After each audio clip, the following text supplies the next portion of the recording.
All right, great. Well, let's go ahead and get started. So good evening, everyone, and welcome to the 2020 NRCM Conservation Leadership Awards. Thank you all for joining us this evening for this very special event. My name is Todd Martin. I'm the Grassroots Outreach Coordinator at the Natural Resources Council of Maine. And before we get started with tonight's program, I just wanted to make mention of a few notes about the Zoom webinar technology that we're using this evening. So this program is being recorded, and on Monday, you'll receive a follow-up email with a link to watch the recording on YouTube. And we hope that you'll share this recording of this program with your family and friends. Your video and your audio is disabled this evening by design. You'll only be able to see and hear myself and our other presenters this evening, which include several other NRCM staff and board members, along with this year's award recipients. We'll also be sharing a few short videos this evening that we think that you'll enjoy. Right now, we'd like to start our celebration with a poem by Kristen Lindquist, who is a Camden-based poet and an NRCM member, and this poem is called Rapture.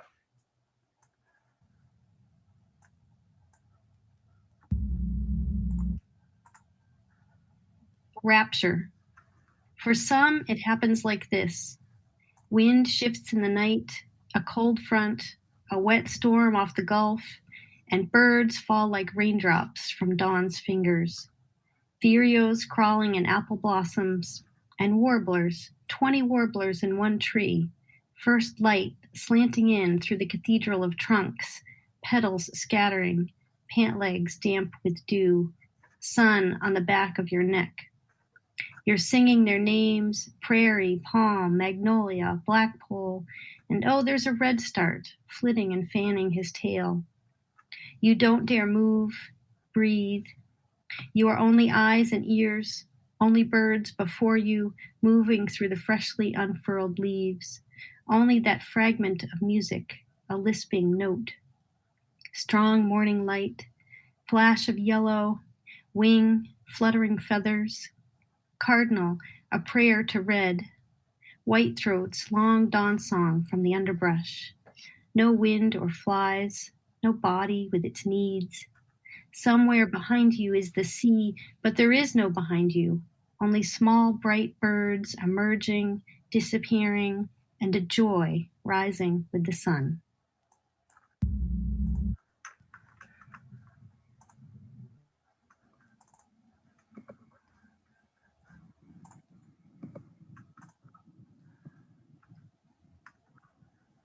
Good evening.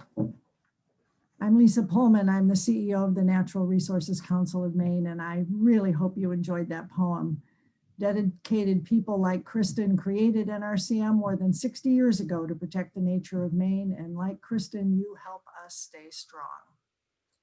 The NRCM staff and board members look forward to our annual Conservation Leadership Award event so much. It's always an honor to recognize those who are working hard to safeguard Maine's natural treasures. And tonight we will introduce you to a few extraordinary individuals, and we know you will enjoy what they have to say. I hope you are healthy and finding joy where you can, because these are tough times. On the bright side, it's been a time for all of us to appreciate the great outdoors and find healing there. And although we can't see one another in person tonight, at least we can be virtually together. And we are learning a lot about that too. Our office doors closed when the COVID pandemic hit Maine last March, but NRCM's work never stopped for a moment. We regrouped and relaunched fully online. Thank you for inviting us into your kitchens and living rooms via Zoom, just as you have tonight, so we can continue to engage you in this critical work to protect the nature of Maine. So what are we up to? Well, we've been working to stop the CMP corridor proposal in Western Maine. This project would deliver hydroelectricity from Canada to Massachusetts and shows no evidence of climate benefits. It would destroy prime brook habitat and brook trout habitat and put local nature-based businesses at risk. It would be a disaster. We are also trying to stop a mine not far from Baxter State Park and Cathy Woods and Waters National Monument. And despite company claims, such a mine would pollute our waters, and that is a violation of the mining laws we passed together just a few years ago. We will continue to let you know when and how you can take action to help with that effort. And then there is the ongoing issue of climate change. I'm sure you're seeing the fires burning in the West on TV, the drought here in Maine this summer out your back door, and the crazy storms we've been having. And these are just the latest manifestations of climate change.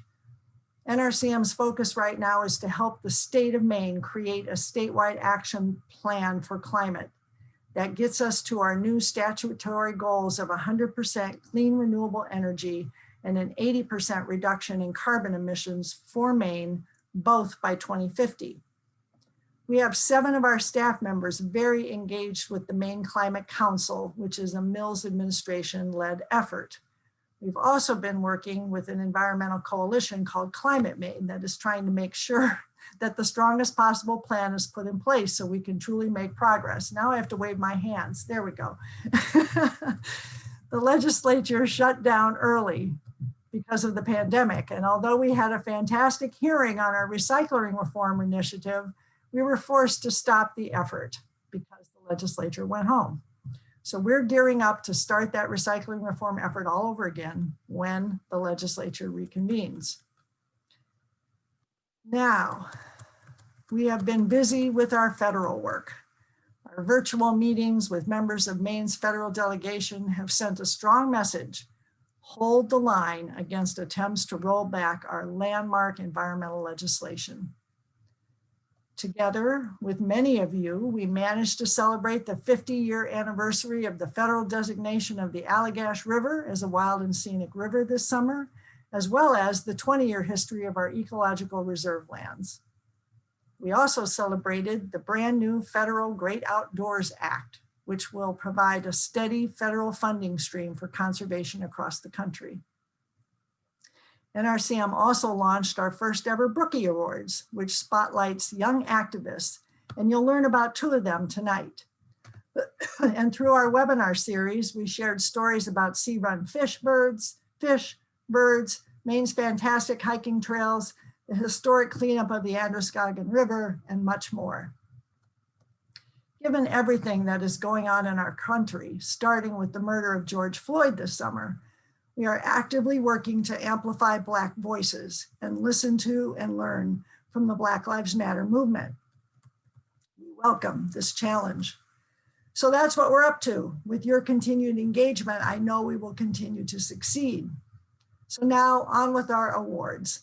NRCM Board President Maria Galacci will present the first of our 2020 awards, our People's Choice Award. Thank you so much, Lisa. Hello to you all on behalf of NRCM's Board of Directors.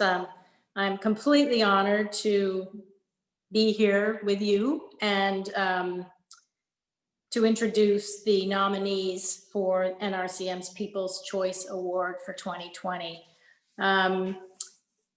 As you may know, for the past 15 years, NRCM has been inviting our supporters to nominate volunteers in their communities for our People's Choice Award. And this year we were pleased to receive 16 nominations from 15 different communities. And on behalf of the Natural Resources Council of Maine Board and the organization as a whole, I'd like to say thank you to each of you for your efforts to protect Maine's land, air, waters, and wildlife. And thanks also to those who took the time to nominate their local environmental heroes. So at this time, I'd like to acknowledge our extraordinary individuals who are this year's People's Choice finalists. They are a group from Alna: Carol Irvin, Ed Pantalleri, Jeff Philbrick, and Bill Weary, for spearheading protection of a pristine section of the Sheepscut River from a proposed development that would have forever harmed its wild character. Gulf of Maine Eco Arts of Freeport for a collaborative arts and sciences exhibit involving artists, students, educators, and scientists to educate people about changes in the Gulf of Maine's biodiversity due to climate change and other human impacts. Kevin McKeon of Springville for his work to create the 100-acre McKeon Conservation Area, now part of the Mousom Land Trust, and for sharing his knowledge with new gardeners through the new Sanford Springvale Community Garden located in this conservation area. And Kiri Piccinini of Bangor for putting in hundreds of volunteer hours as a leader in Maine's sustainable transportation movement to make Maine a better place for walking and cycling for people of all ages and abilities. Special thanks and congratulations to all. And now for the winner of this award. It's always decided by a popular vote, and we appreciate all of you who took the time to cast your vote for all the good work. This year's winner of the NRCM People's Choice Award is Eric Sherman of Greenville. Eric is a school teacher and in the summer is a whitewater guide for Moxie Outdoor Adventures. In between that, Eric has worked tirelessly to help facilitate the No CMP Corridor campaign. From collecting petition signatures to delivering yard signs, he lets people know when things are happening. He helps fundraise and so much more. He's also an overall champion of Maine's North Woods for future generations. A quote on his nomination reads, "Eric is a ground pounder volunteer. He may not be the headliner type, but he's the muscle that gets stuff done." On behalf of NRCM, congratulations to Eric Sherman, our 2020 People's Choice Award winner. And Eric, I saw you somewhere on Zoom here. We would be honored if you would say a few words. Well, good evening, and thank you all for this prestigious honor. Thank you, NRCM, for the hard work you're doing around the state of Maine to keep it green and beautiful. When I first heard of the NECEC, I've been a raft guide for 35 years. I thought only about it crossing the Kennebec River Gorge and destroying the wilderness experience for our guests and my fellow guides and myself.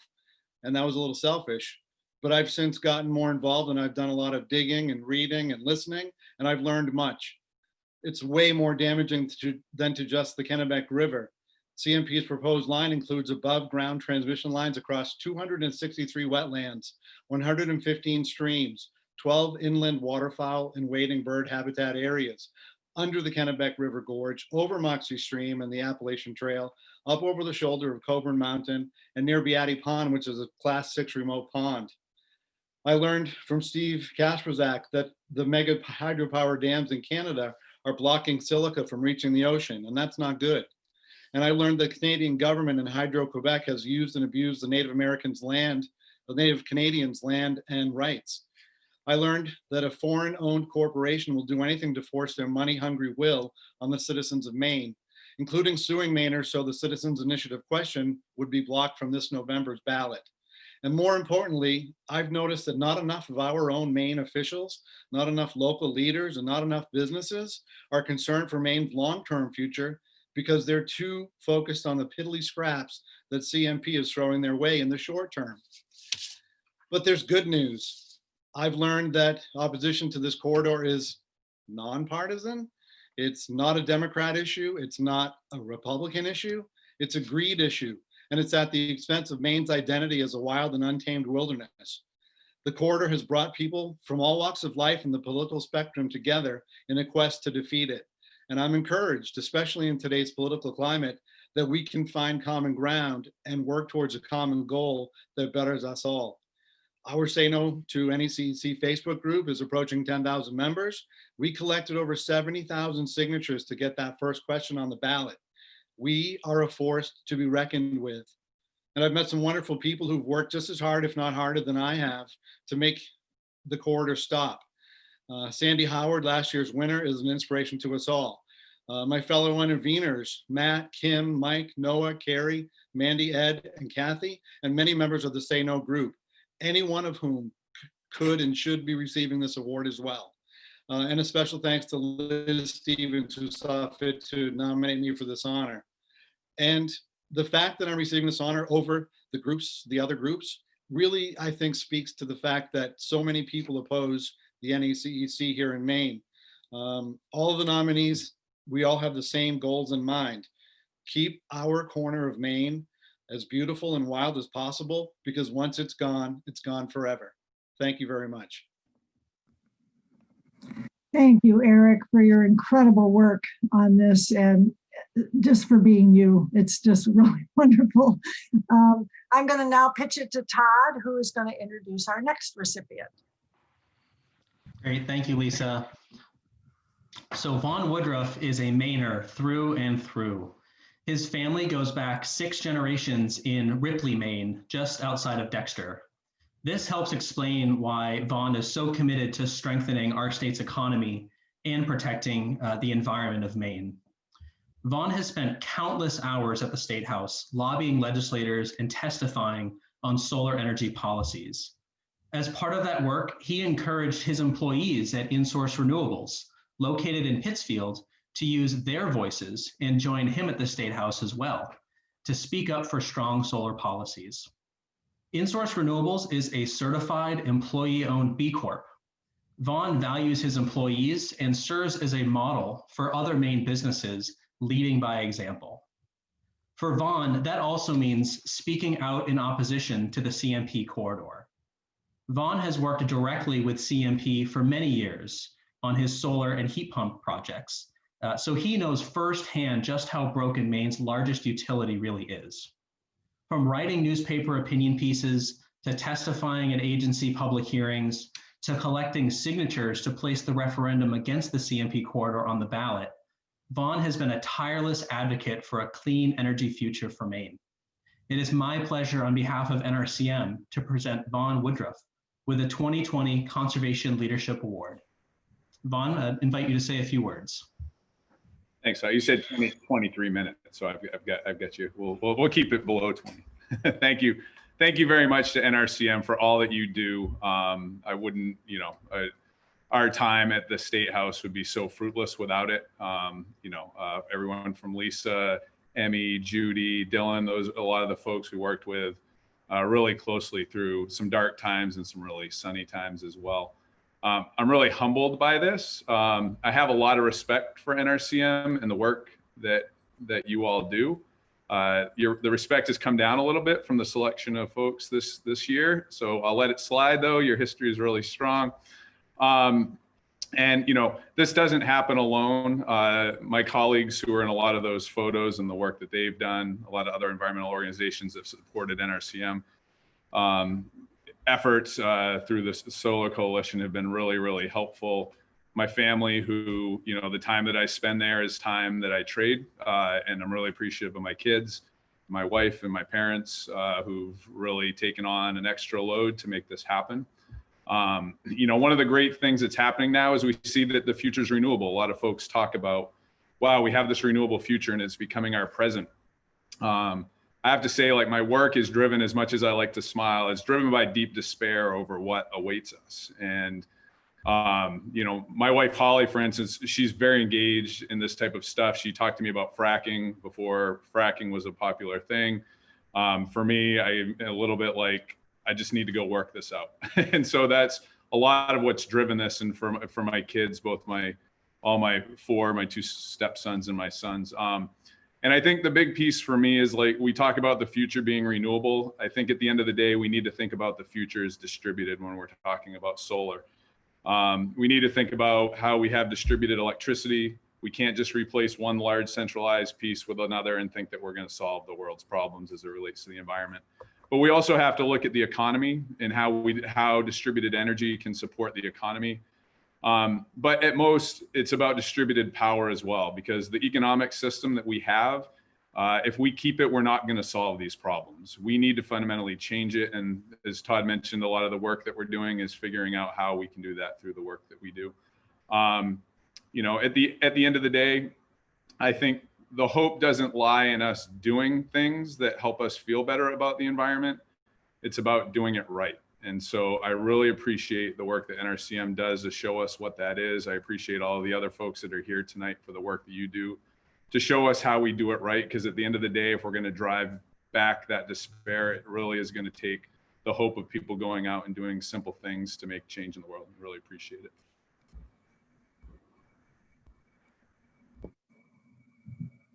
Thank you, Vaughan. That was lovely, as I know you are.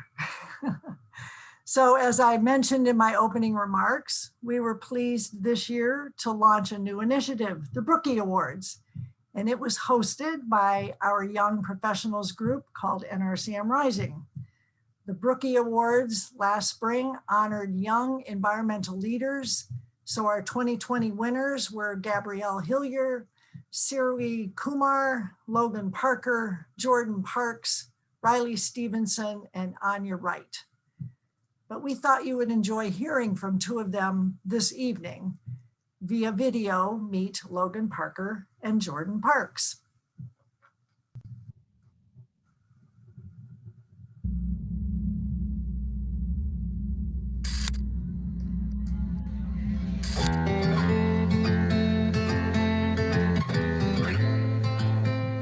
I totally am an environmentalist, and I'm just not the textbook version. I think being a biracial artist and environmentalist does give me a unique perspective. I have always felt super connected to the outdoors, and it's always been a place where I didn't have to question who I was.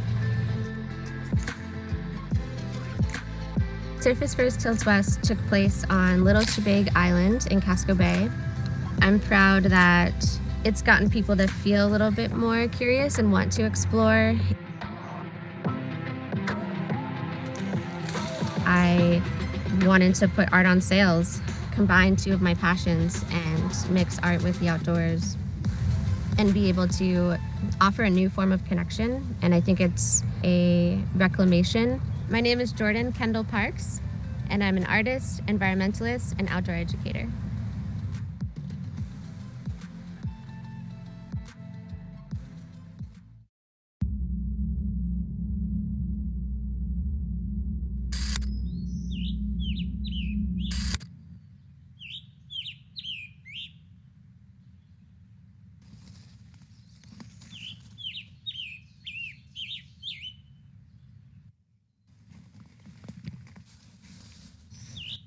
I think the role of field naturalists is to be sort of the boots on the ground, collecting a lot of this really necessary data and sort of taking a pulse on the status of the environment. A lot of bird species, including nightjars, are declining as a result of climate change. I'm someone who's really inspired by the resilience of nature. But I think a lot of it is going to be driven by our own willingness to change and to allow space for these species, even the ones that we barely ever see. Go out on the next moonlit night and, see what you can hear. My name is Logan Parker, and I'm the founder of the Maine Nightjar Monitoring Project.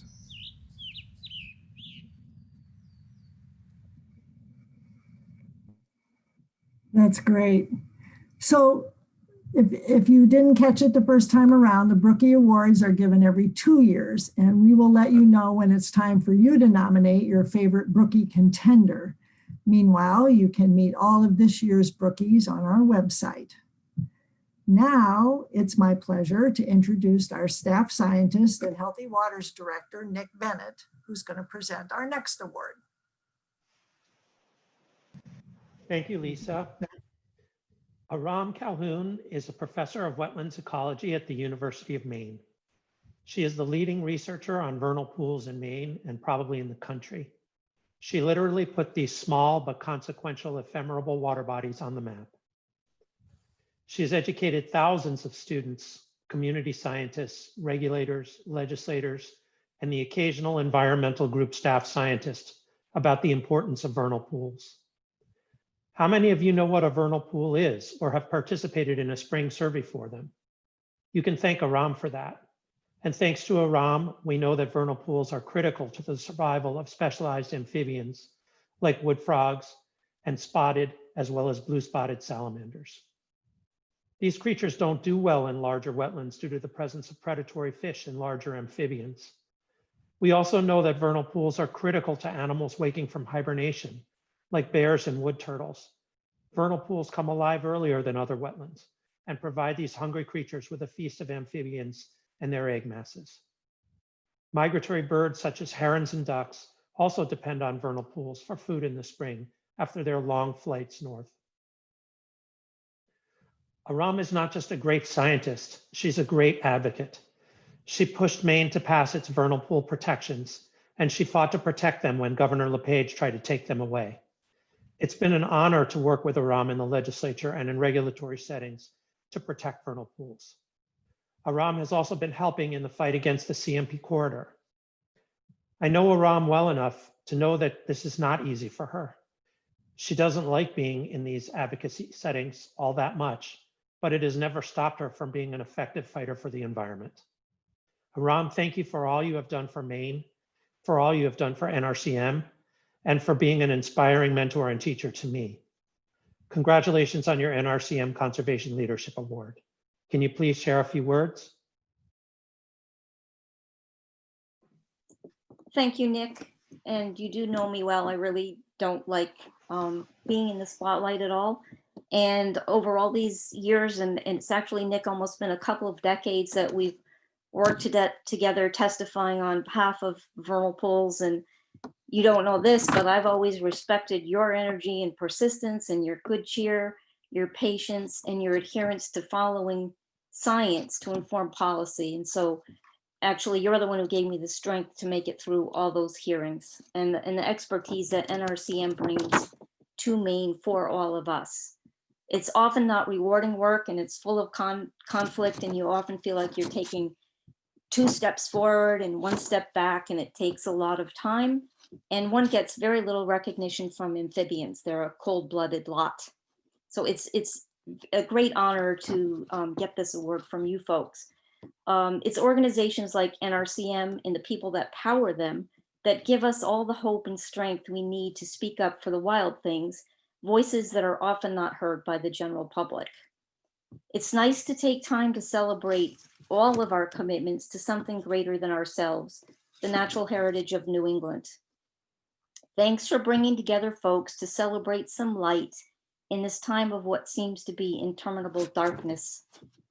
I'm very honored to be recognized by NRCM and share this honor with all my colleagues who have made vernal pool work possible, including Philip Demain-Yadier, Liz Hertz, Ruth Ladd, Sally Stockwell, and a team of graduate research folks, and many, many more. I don't have any words on any of the issues that are going on right now because this evening was supposed to be fun, and I feel incredibly stressed out about all that's going on right now. So I'm just happy to celebrate all these wonderful people, and thank you so much. It's a real boost in this time to be recognized by an organization like NRCM and to be sitting here with people like these folks on the Brady Brunch screen. Thank you. Thank you, Aram. That's wonderful. We really appreciate your incredible work. And it's no small thing for Nick to say he's known you for a long time, and that seems to be true. It is true. Our next presenter is going to be Pete Dittesheim, our advocacy director. He's going to make the final presentation, which is our Lifetime Achievement Award.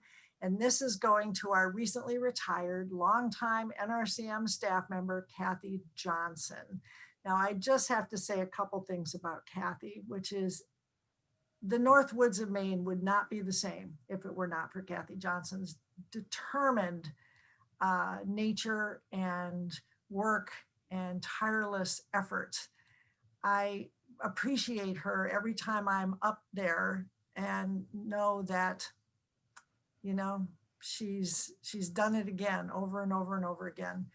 So I miss her terribly here at the office, but I'm happy she's there. She's retired. She's having a fun time. I'm delighted she's getting to explore the North Woods of Maine all by herself or with her friends and family, and good for her. But I sure do miss her, and it sure is nice to see her on the screen. So take it away, Pete. Thanks, Lisa. And thanks everybody who's joining us. I wish we could be in person. This is one of my favorite events of the year, and it would be nice if we could be in the same space, not socially distanced, but this is what we have, so we're doing the best we can.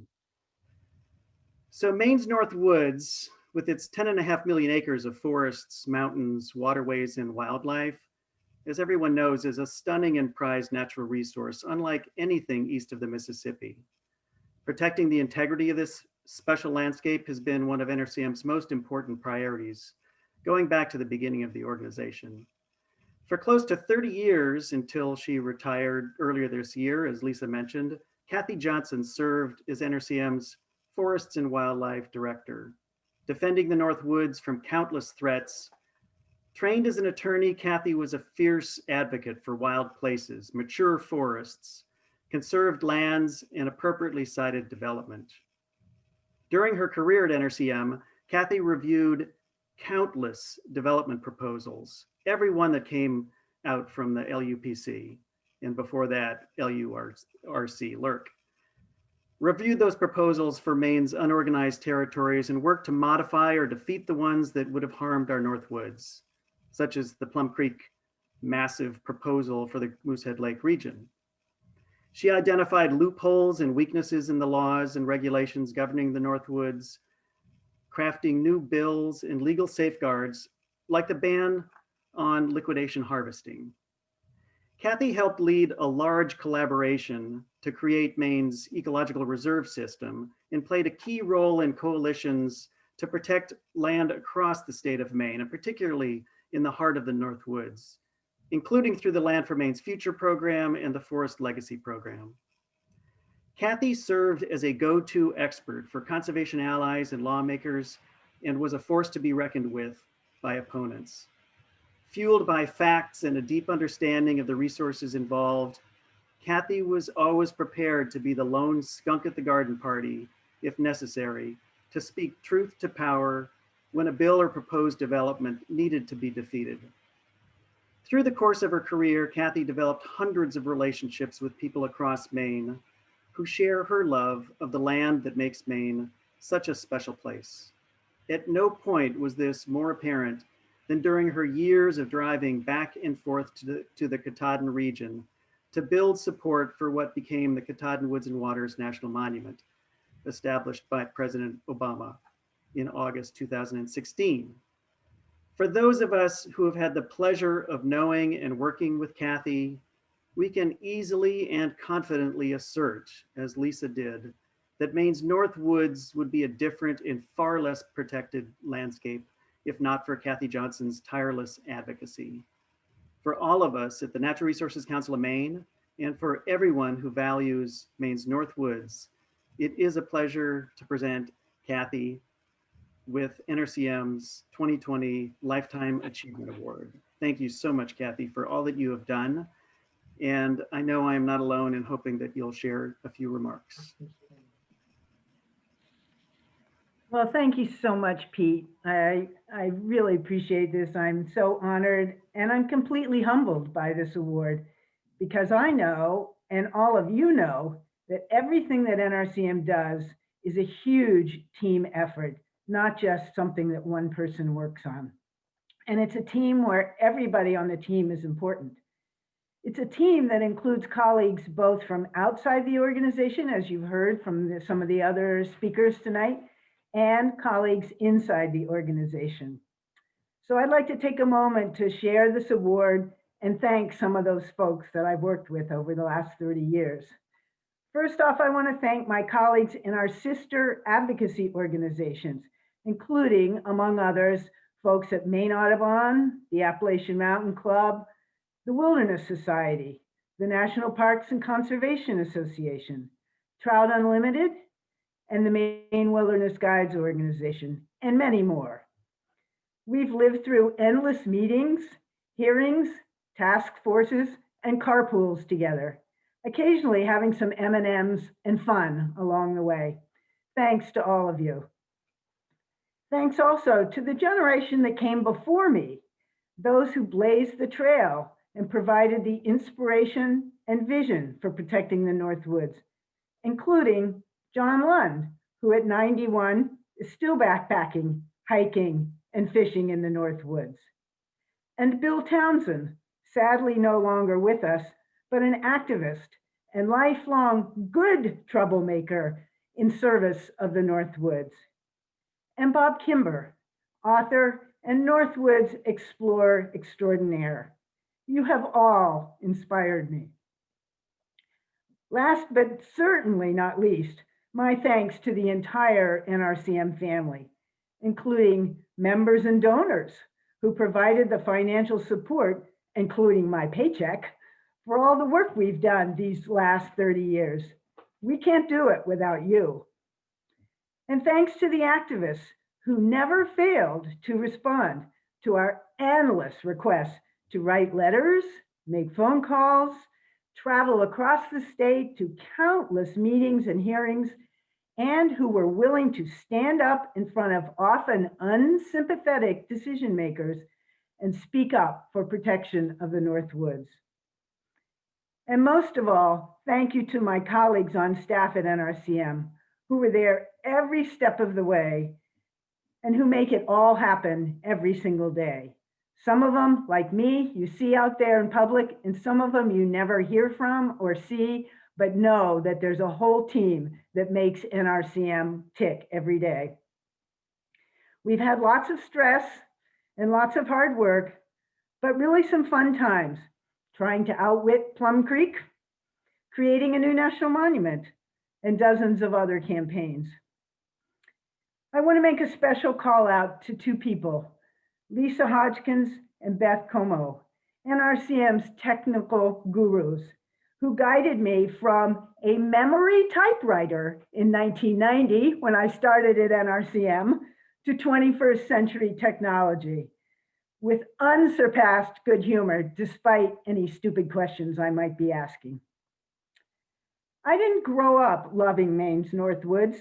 To my knowledge, my parents never hiked, camped, or paddled a single day in their entire lives. But my college roommate had a poster on our dorm wall with a Maine Woods photo by Elliot Porter and Thoreau's quote, "In wildness is the preservation of the world." That has been my guide star for my life, and I hope that it can provide a guide star for all of you, who I trust will continue to make good trouble to protect Maine's North Woods. Thank you very much for this honor. Now we have to cheer. Yay! Cathy, thank you so much, and for all your years of hard work and dedication. We're having a wonderful time. I want to thank everybody for joining us this evening. I hope that by ending a little early, we're allowing you time to take a break before the various and sundry debates coming up. Please visit our website and social media sites for more information about what we're working on, how to become an NRCM member, which we would love for you to do if you aren't already a member, and how you can get involved in our advocacy efforts. To our award recipients, thank you. Please stay on for just a minute while we try to get a group shot. And to everyone else, enjoy the rest of your evening. Thank you so much.